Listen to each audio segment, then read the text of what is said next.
Hannah Power is a personal branding specialist focused on supporting purpose-driven entrepreneurs and experts to become powerful online leaders.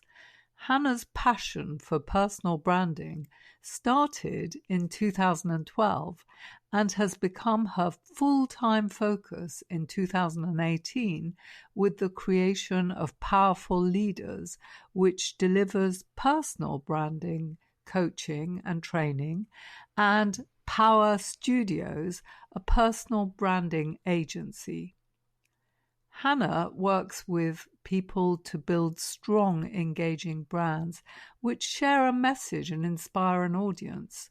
Her clients include entrepreneurs, coaches, corporate directors, and her own mom, Penny Power, OBE.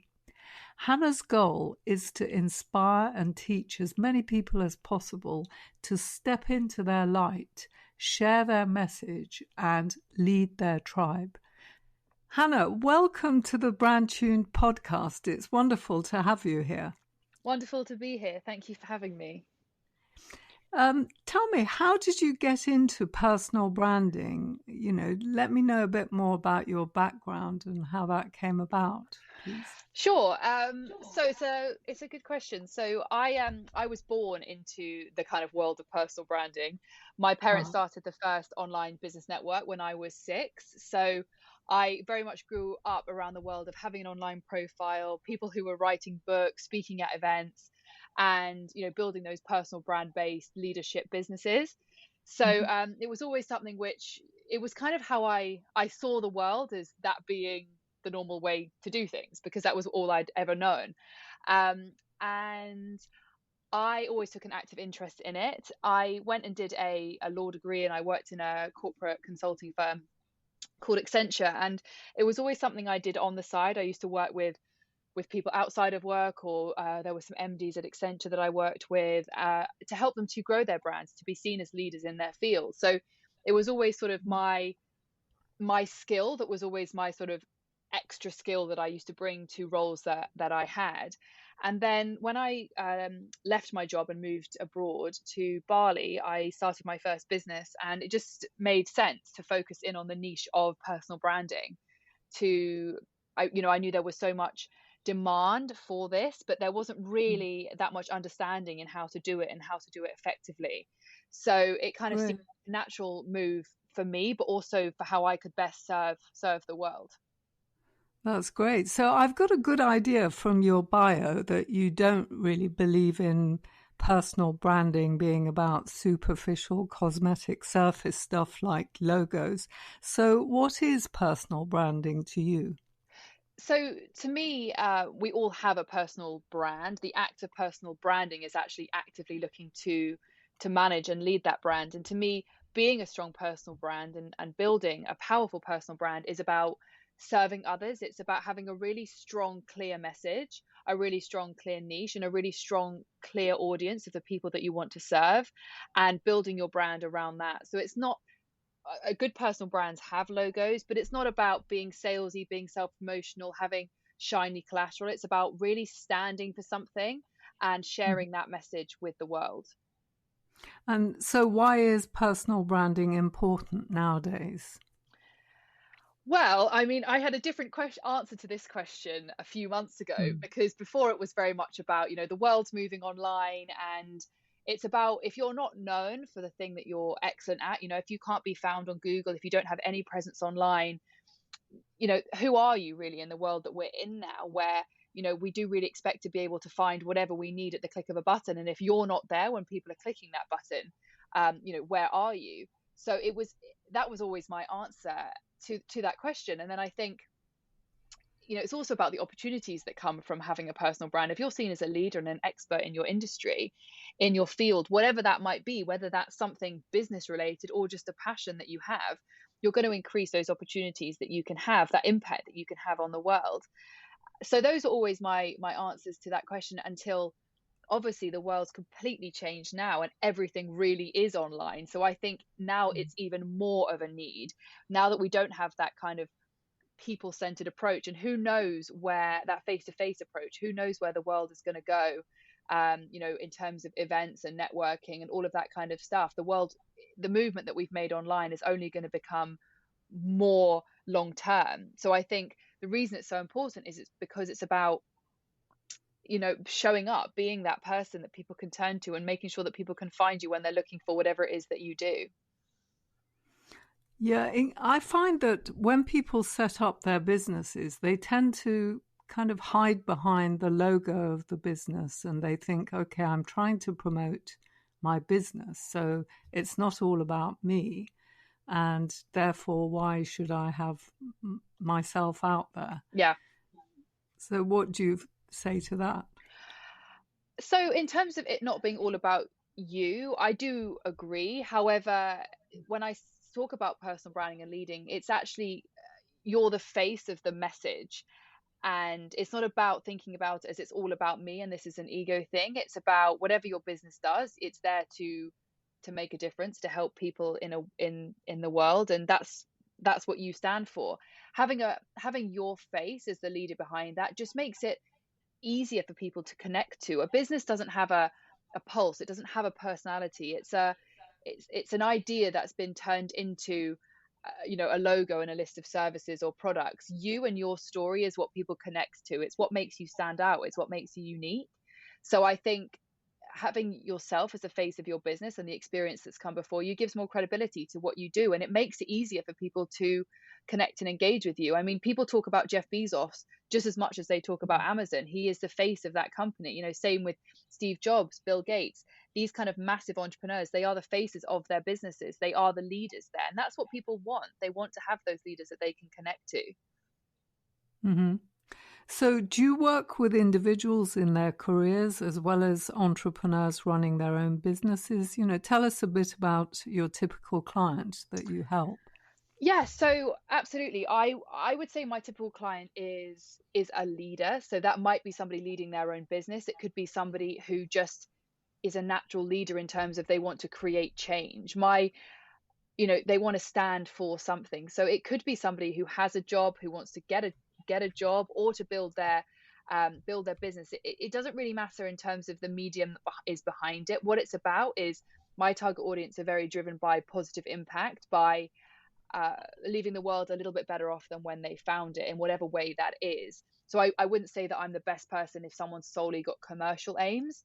If they want to generate more leads, I don't think building your brand it's more of a long-term strategy than that. But it's about my target audience is very much often an entrepreneurial mindset, but whether that means they work in a job or they're running their own business, it's just people who are driven by creating a positive mark on the world and sharing whatever that message is, whether it's a health thing. Some people I work with, for example, have had health conditions and now they want to create businesses or share a message around mental health or physical health or whatever it is. So it's the story that's behind the person, and then helping them bring that to the world.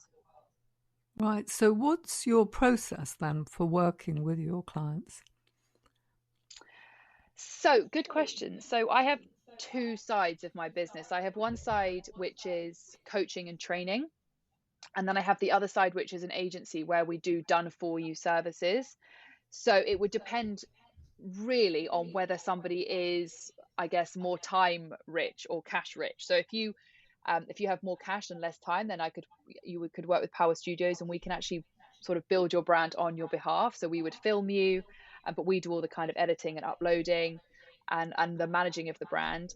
In terms of the other side, the powerful leaders side, I have online programs, so where people can come in and go on a 30-day challenge, or join what I'm very excited to be launching next month is an academy, the Powerful Leaders Academy, where there'll be online training, online coaching, events, and all of that kind of stuff to really help people to build their brand. And then I have one-to-one coaching as well, with certain people who I really, really want to work with one-to-one. So is it social media work that your agency is doing for people? So it's content creation and sharing that content on social media, content collation platforms such as YouTube. So that's predominantly what we do. However, we're building out the capability to build out PR and speaking capabilities as well, so that we're also covering that side of branding. So that's sort of a new thing that we're building out at the moment. So quite a vast area. You've got a book that Power of You. Tell us a bit more about the book. Can people use it to work through their own brand? Absolutely. It's a really good place to start if you aren't sure exactly what you want to be. You have an inkling that you want to build a brand, but you're not 100% sure of how to do that. So I very much wrote it as a manual for anybody who wants to build their brand and start to kind of put the pieces together to get them to where they want to get to. So yeah, that's exactly what the book does. It's completely designed to hopefully inspire for the first few chapters and show the art of the possible, but then it really is a step-by-step guide to actually building that brand through my methodology, which I created. So, how does the book support your work? What do people get from working with you that they can't get from the book, for example? That's a good question about all books, I guess. I think Mm. books are a really good way to get your brain thinking, to get ideas generating, to create small actions, to try things. I think there's only so much you can get from a book. There's only so much, I guess, that we can do on our own. There's only so much I could put in the book where somebody could, let's say, working through what your message is going to be. So I've got activities that you can do in the book. However, if you're doing them on your own, you can't then get other people's thoughts on them. You can't kind of um test them, see what people think. So there's that side of the kind of teaching side that you can work with me to do, but it's also the accountability side. There's lots of things that we start and we don't finish, whereas if you work with somebody, you're more likely to have that accountability to actually complete the thing you want to do. Sure. And some of the things people have to think through can take a long time. I mean, like working out your purpose. How do you help people to do that? Yeah, this is a great example of something which I think is hard to get just from a book. So I do obviously highlight that in the book, the importance of digging deep and finding out why you do what you do. For me, when I work with clients around their purpose, that's a 3-hour session where they've done some pre-work. We sit together for 3 hours. It's quite a journey. I've had lots of kind of, fully grown men crying in the meetings and stuff that we have, of really digging into what's brought you to here and what really does drive you. So yeah, so when I work with clients on that, it's a big session. Actually, I don't do as many of them as I used to do, but it is a really important thing to dig into your purpose, and something which often helps us to flip a switch in ourselves of going from, I know that I'm driven by more, but I don't necessarily know exactly what that looks like, to then going, Mhm. okay, I get it, I know what I want to do now, and how can I then bring this to life. In your experience, can it take years for somebody to work this out, or would they be able to have a definitive answer? Or does that change over time, what their purpose is? I think it can adapt depending on how honest we want to be with ourselves. Mm. So if you've kind of been on a journey of, let's say, self-development, of reading books, attending courses, whatever it is that's kind of doing that work internally, which most of my clients already are quite do a lot of work around that kind of stuff. I think you're more likely to get to the deep purpose quicker. If Mm. you if you've never done any of that sort of inner work, then it can take longer because you've not kind of asked yourself those honest questions. We have to be very honest with ourselves to discover what our purpose is. We have to really dig deep into the best times in our lives and the worst times in our lives. So it's all really down on the commitment of the individual. I think you can achieve a lot in a short space of time if you're willing to be pushed, if you're willing to ask the hard questions. Mm. So, do you think that there's a place for personal branding within a business in terms of helping employees and others to develop their personal brands? Yeah, absolutely. I think the world has changed so much in terms of the way that marketing and advertising and all of that works. So, from a business point of view, let's talk about it from a commercial side. Having people in your company essentially like mini advocates who stand for something, who share share the message of your business is much more powerful than paying for expensive billboards or expensive adverts, because people connect and engage with people. So if I, for example, when I was at Accenture, if I was off sharing content around my niche when I was at Accenture, which was around innovation, I am not only positioning myself as an expert in innovation, but I'm also positioning Accenture. So it's got huge benefits for the business in itself. And then also it gives benefits to the individual of helping them to build their own career, build their own brand as an expert in that thing that they really love, which is great for their career at that business, but also their career more generally. I think the more that businesses can do to empower their staff and make them feel that they're valued and that what they have to say is important and valuable, the more likely those businesses are to keep those employees. I think businesses that don't want to help their employees have a brand are coming from a really fear-based place of, I want to keep all my employees under my roof, and I don't want to let them further their careers by building their brands. I think that's an old way of thinking. So I think it's got so many benefits to helping your team to build their brands. Absolutely. Yeah, in the legal profession, there's a lot of fear still. And, people tend not to actually even identify themselves by reference to their employers. So they'll just say that all views are my own, and they won't even reveal their employers. I mean, how would you help a company to get its employees engaging on social media, but using the brand, if you like? It's a good question. And actually, I have a business I'm working with at the moment who are facing this exact challenge of, how can we brand our employees, but without linking it too much to the brand of the business, because the brand of the business has very stringent rules on what people can and can't do. Mm-hmm. In my opinion, it's about talking to the leaders of the business and digging deep and identifying what really is the fear, because it's often this is legacy fear that's been passed Yeah. down. It's actually a lack of understanding. It's often got no basis behind it. So if it is, oh, I'm so nervous for everyone to build their brands, because what if it really tarnishes the reputation of the company if somebody puts something silly Mm. online? That is such an old school way to think, and also shows zero trust in your employees. And if you've got zero trust in your employees, that means you've got zero trust in the own culture that you've built in the company. So these are bigger questions than, should we be allowed to put our employees on social media? If you don't think your employees can be trusted being linked to your business on social media, then there's a bigger problem there.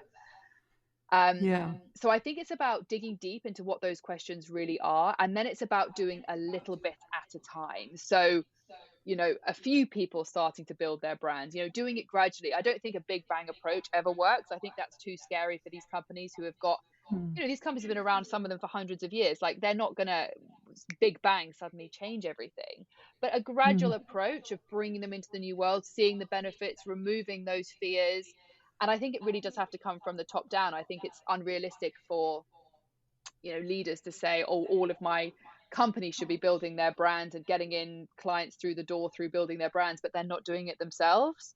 So I think it's about having a really honest conversation, not thinking about the levels of the business, treating everyone as an individual and going, what do we stand for? Let's put that out into the world. Yeah, it's really fundamental stuff as well about whether you've recruited the right sort of team members who you can trust to go out there in your name. Yeah, absolutely. And I think if you're Mm. worried about people putting inappropriate stuff out there, then I think that exactly that does come down to, well, have you got the right people? Because if they're going to be tarnishing your brand online, then they're probably tarnishing your brand down the pub on a Friday night. Do you know what I mean? Exactly. So Yes. it Yeah. really does come down to, what is that, like any fear, digging into where does that really come from? And companies are just a load of people as well. We see them as separate entities, and I know they are legally separate entities, but actually it's just a load of people making a load of decisions. And if there's a fear coming from people within the organization at the top, that's going to be filtering all the way down. Yeah. I mean, more and more millennials are now in positions of leadership within companies or coming up to leadership, and they are quite used to being on social media. So I guess there is a need for companies to change. Yeah, and I think it's not easy. Like, I would never say to any company, come on guys, this stuff's easy, get on with it, it's just tweeting. I don't really agree with that approach. Mm-hmm. It's a it's a small gradual change. It's also about embedding the time in people's diaries, where they are allowed to spend time on social media. I mean, there are still a lot of companies who block the accessibility, what's the word I'm looking for, block the Yeah, they access block. to Yes. social media channels on their internal internet systems and on their laptops. So there's so many things that need to change to make it possible, but I think things are shifting. And I think if I was running a big business, an old school business, I would just want to make sure that I was at the front of these kinds of discussions. I'm not saying that overnight everything's going to change, but I would at least be ensuring I'm at the front of these conversations, because I think we've seen so much how fragile even some of the biggest businesses are in the world that we're moving into now. We knew it anyway. We've all been talking about the future of work and automation of jobs and all these things. We're already having these conversations, but now we've been forced to really look at it because of the current situation. And I think now it's about getting to the front of those conversations and saying, okay, well, we've been doing things a certain way. Is it time that we start talking about doing them differently? I imagine there's a need for a lot of training within organizations, of team and leaders as well. Do you get involved in that, or do you hope to get involved in that? Yes, I do. I've been very fortunate to work with some very large companies. I can't actually say who they are because I've got one of those fancy pieces of paper which keeps everything a secret. Yeah. But yes, I have been very fortunate to work with some big companies, and I am more and more working with more companies. Often I've been brought in at kind of the slightly lower level in the organization. Then it's been, the kind of people so I'm 27, so the kind of people in their 20s that are going, I want to bring this into the company. They're ambitious. They've got really big goals of where they see the company going as they move up the ranks, and bringing people like myself in to kind of help the business to move in these ways. So there is a lot of training. There's a lot of stuff that comes down to, as I've said, the cultural side of the organization, and there's so many things that come up when it comes to building a brand, because yes, there's the training and there's all of that stuff, but then there's all the emotional stuff around it of being brave, putting stuff out there online, dealing with the risk of the nasty comments. And there's so many things that come down to that this is all about. It's not just a case of putting something on social media, which I think is where social media trainings, and often for me when I worked in a company, when we used to have social media training and stuff, they really miss the fundamental side of the emotions that come with all of this stuff, the personal beliefs, the personal motivations that everyone's got. So I think it's about starting with each individual person, and then once they're in the right headspace, then you can add on all of the training, and these are the tools you can use, and this is what you can say. But it's so much comes before that. Yeah. So, Hannah, where can people find you? I know you also have a scorecard. Can you tell us a bit more about that? Where can Yeah, people absolutely. access that? So I created a methodology. There's kind of 7 core components of powerful personal brands. It was from a large amount of research. It was from looking at those brands that had succeeded, those brands that have failed, and I turned that into a methodology. And then what I've done is I've created a short scorecard where you can ask a series of yes or no questions and then get your personal brand score at the end, and then a score for each of those core components, and then a little bit of personalized advice for how to improve your score. So that's at powerfulleaders.co/scorecard. And that's a great way, just to, if you're just wondering where you're at with your brand, just to take that and find out what your score is. So that's the best place to go, and find out, get a little bit of insight into your brand. Great. And which person's personal brand do you particularly admire, and why, Hannah? That's a really good question. I have kind of a few different people I admire for different reasons. So I would say I absolutely love Gabby Bernstein. So she's a sort of a spiritual coach over in the States. I love her brand. I love her message. I really love Gary Vaynerchuk. I love his approach is a little bit Marmite. He's very direct, but I love the honesty of his content. I love it's brilliant. Dr. Joe Dispenza. I love the way he makes complicated things. I love the link between spirituality and physics. I love what he's done and the way he communicates. I love his brand. Simon Sinek, I love his brand. So yeah, there are quite a lot of people that I love, but they are all for different reasons. But the thing that underlines all of them is that I personally feel that they're speaking from a real place of honesty and truth, and they've got Mhm. through all of their fear-based stuff of, what are people going to think of me if I do this or whatever. They've got through that, and they really are in a position where they're serving an audience and teaching and inspiring, and that for me is what makes a strong brand. So being yourself, really. Being yourself, absolutely, and moving any ego, any fear-based stuff aside, and focused on who are the people that you want to serve, who are the people that you want to read your content, who are the people that you want to inspire and teach, and being completely centered on them, putting them at the center of everything that you do.